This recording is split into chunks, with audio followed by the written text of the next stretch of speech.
Yes, so let's learn a few important questions from human reproduction. This is part number 7. So question number 1 is, which hormone confirm pregnancy in a urine test? So it is human chorionic gonadotropin hormone. It is secreted by trophoblast after the implantation and it is detected in the pregnancy test. Which hormone is responsible for maintaining the corpus luteum in early pregnancy? So it is again HCG, human chorionic gonadotropin hormone. Which hormone prepares the breast for milk secretion, or which is also called lactation? So it is HPL, that is human placental lactogen.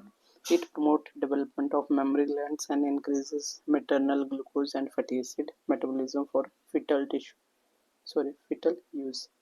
Which hormone helps in relaxing ligament of the pelvic region during the childbirth? So it is relaxin hormone. Option number B is correct one.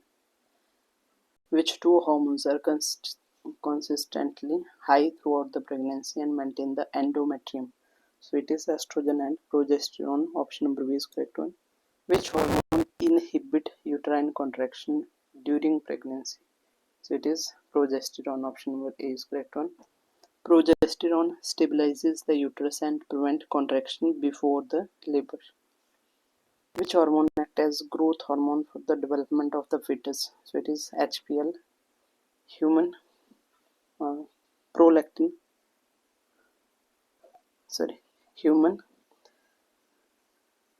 placental lactogen. It increases the maternal metabolism and makes the nutrient available for fetal growth. Which hormone is involved in the ejection of milk after delivery? So it is oxytocin. Option number C is correct one. When does the placenta completely take over the hormone secretion from the corpus luteum? So it is 8th to 10th week.